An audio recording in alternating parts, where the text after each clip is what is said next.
साननि समावनो सिलाइ दिन्थिनानै लुथिदों। बिश्वनाथ जिल्लायाव साननि समावनो सिनाय मोनै दुथाङा गलादारखौ सिलाइ दिन्थिना लुथिलांदों। बे गासै जाथाया गलायाव थानाय सीसी केमेरायाव सेबखांजानायजों सोराङाव फैदों। जाथाय जानाय समाव गलादारजों दुथां सुबुंल'मोन। बे समावनो खाबु लानानै दुथाङा बेबादि हाबाखौ मावदों। लुथिना लांनायजों लोगोसे गंसे लेपटपखौबो दुथाङा लाना थांफादों। जाथायखौ मिन्थिनानै ओनसोलनि थागिबिफोरा सोमोनांनाय लोगो लोगोनो जाथायखौ पुलिसनो मिथिहोयो आरो पुलिसआ गासैबो जाथायखौ सीसीटीवी फुटेजजों नायो। नायनायजों लोगोसे गोख्रों राहा लायो आरो दायनिगिरि एबा दुथांखौ हमनो हायो। बे गासै जाथायानो जादों बिश्वनाथ सारियालिनि टेक्न' सल्युशन शप मुंनि गंसे गलायाव।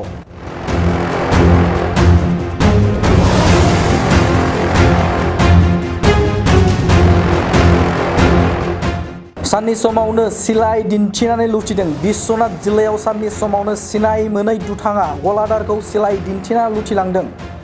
बे गासै जाथाया गलायाव थानाय सीसी केमेरायाव सेबखांजानायजों सोराङाव फैदों। जाथाय जानाय समाव गलादारजों दुथां सुबुंल'मोन। बे समावनो खाबु लानानै दुथाङा बेबादि हाबाखौ मावदों।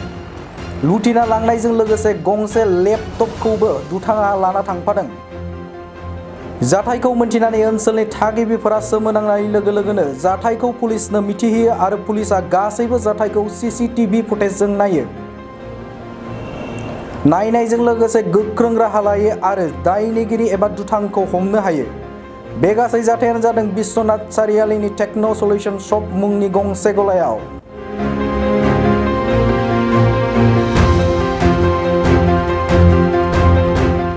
बाइक सालायनो मोजां मोनग्रा सुबुंफोरनि थाखाय मोनसे गोजोनथाव खौरां। जोबोद खम बेसेनावनो लननि गेजेरजों बाइक लानो हागोन।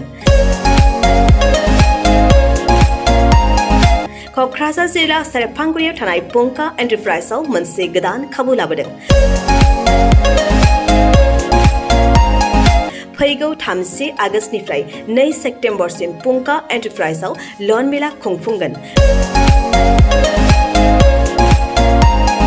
बेनि गेजेरजों नोंथाङा बाजाज कम्पानिनि गुबुन गुबुन रोखोमनि गोदान बाइकफोरखौ जोबोद खम डाउन पेमेन्ट होनानैनो लनाव लानो हागोन।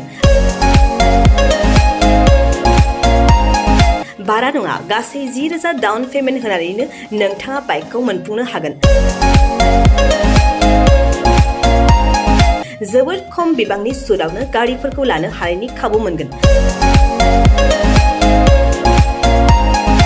बाइकजों लोगोसे बेसेन नाङाजासे हेलमेटबो मोननो हागोन। 1,000 रांजों नोंथाङा बुकिं खालामग्रोनानैबो दोनहरनो हागोन।